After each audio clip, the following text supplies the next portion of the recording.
welcome to Nirmal, ladies and gentlemen. I'm Hiral Dadia. We have with us Mr. Shachindra Nath, Vice Chairman and Managing Director of GRO Capital Limited, joining in. Welcome to the show, Shachindra, and a pleasure to speak to you as always. Shachindra, firstly, if you could just help us understand details in terms of the NCD issue that opens today, and give the viewers more depth about it. Yeah, thanks, Hiral. So, as we have spoken earlier as well, UGRO, as you know, is an financing platform for MSMEs in India. We have been expanding rapidly, over a period of time. As of last quarter, we were roughly around 4,000 crore of total assets which we manage. And the use of the data and technology has proven that MSME credit can be a very significant segment and without much credit losses coming through if you do the underwriting fairly well. The source of financing for entity like us is multifold. It constitutes of large term loans from bank, capital market financing, global DFIs, and also co-lending and securitization. Our belief is that the kind of business model which we run, the benefit of the debt and its pricing should also be available to public market investors which are into debt. And it's a great avenue for them to, earn a little higher yielding, debt instrument which are safe and secure. So I think so in that series, this is our third public issue. The issue is of roughly around 100 odd crores. It has three series 1, 2, and 3.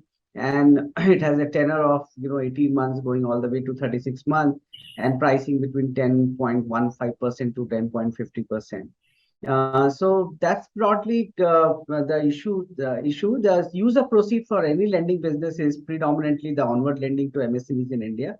This is a secured issue, which means that the underlying portfolio would be allocated or hypothecated against this issue. But anyway, as a company which has more than roughly around 1,000 crore of capital with the A-rated band, I think so. Our belief is that this is a great avenue and opportunity for retail debt investors to participate.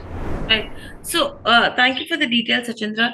My other question coming to you is, as you mentioned, it's a tenure of 18 months, 27 months, and 36 months, right?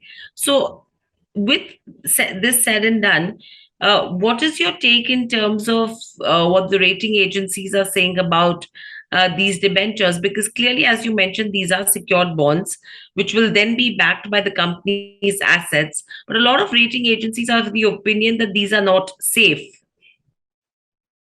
I don't think so. Our rating agency has said that. See, the rating rating is a function of two things. It is all ratings are dependent upon the rating of the entity and the rating of a particular issue. Correct. For example, UGRO is currently rated A plus by Acuite and A minus by Crisil. And a bond issued by UGRO would come under the same category. Now, rating as it progresses, it has got multiple things, when rating agency look at it. UGRO, in spite of its very large capital base and its very healthy portfolio quality, its rating cannot be in the band of AAA or AA, predominantly because of our vintage and also because we are an institutional platform. Got so all it. our shareholders are private equity shareholder. We are managed and supervised by the board. Over a period of time, our entity level ratings would keep improving, and so as the any issuance coming out of us. So I don't think so, and that is what is factored in price. A AAA rated company would be raising similar public issue at sub 7%, and the premium which investors are earning here is because of the rating threshold itself. I don't think so that a plus issue is not safe and AAA issue is safe. In India, we have seen actually most of the failures have happened in AAAs and not in A plus and A minus. Yeah. Absolutely. I think this does give a lot of clarification. And the reason why this is important is because for an investor, a clarification coming in from the horse's mouth is absolutely important and crucial as well. So I would just add on to the purely from a retail investor's perspective, the way they should think about it. This entity which in last 1.5 year, all through the pandemic, has added the institutional lenders. So almost 63 plus banks and large NBFCs are lenders. most of the large banks in India are lender to us, and our net borrowing we have increased added roughly around 2,000 plus crore of net borrowing to us, and that has come from large institutional investors. We have done two ECBs. So there is overall, we have done multiple transactions in capital market.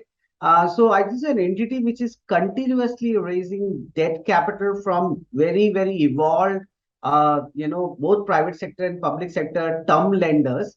The retail investors should take comfort from that than anything else. That if there is a degree of lack of safety, then large private sector and public sector banks won't be lending to UGRO. Right. So with this said and done, what is that effective yield looking like? So effective yield, as I said, that I don't have the right calculation, but the series 1 is 10.15 quarterly, series 2 is 10.35 quarterly, and series 3 is 10.50 monthly. The effective yield, it has to be calculated. I don't have right now in front of me. Okay. And the interest payment modes are going to be quarterly and monthly? So yeah, for series 1 and series 2, it is quarterly. For series 3, it is monthly. Right. And overall, in terms of the net proceeds of the issue, what is the utilization plan on the same? Yeah, sorry, before I answer. So effective yield for series 1 is 1052. Okay. For series 2 is 1074. And for series 3 is 11.01. The utilization of the proceed is onward lending to MSMEs in India. Okay. And that's the only place where we are going to, there is no repayment of interest and principal of existing borrowings? No, ma'am. Right. And clearly, in terms of the growth plans for the company as well, any specific criteria that we're going to focus on in the MSME space as well, because that's a clear focus area? Yeah, so I think we have publicly disclosed that this company at the end of this year should be at roughly around 7,000 crore of total assets. Correct. We are at around 4,300 odd crore at this point of time. It has increased its base from 1,350 crore in FY21 to 3,000 crore in FY22, and we are growing now. Our focus, we service the need of MSME customer right from a 1 lakh rupee loan to up to 3 crore rupees of loan.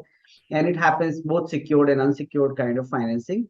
And it happens through our multi-distribution, large physical and digital infrastructure, which we have built. UGRO is present across 100 plus locations now in the country. And we service the prime customer, which is secured, the micro enterprises customer, which is sub 25 lakh rupees. We do business loans, which are unsecured. We do machinery financing. We also do supply chain financing. And we are now doing merchant credit. And also we are doing credit of very small, businesses through our, channel, which is partnership and alliances. So it would continue into the same mix. The good thing about us is that we have been able to successfully digitize or prove to the market that data and analytics would change the way the MSME customers are being underwritten, and 100% of our customers goes through our data tripod and filtered through that, and that's why portfolio quality has remained so impeccable even after 2 rounds of COVID. This company, which has delivered post-COVID a 1.7% of gross NPA at an AUM and 1.3% of net NPA. So I think so with that, where that degree of portfolio quality and scale, we think so that there is a very massive untapped opportunity and the need, and which we are trying to service. Absolutely. And I think the country is also going really big on the MSME space. And that's the support India needs as well to actually reach the forecast the government has in terms of growth as well. So I think the right business at the right time is what I would say for a UGRO Capital as well. Thank you, Shachindra, so much for joining us on the show. Always a pleasure to speak to you. Thank you. Speak to you soon again, and good luck, in terms of the fundraise plan. Thank you. Subscribe to our YouTube channel for in-depth interviews of India Inc. and press the bell icon so that you do not miss our updates.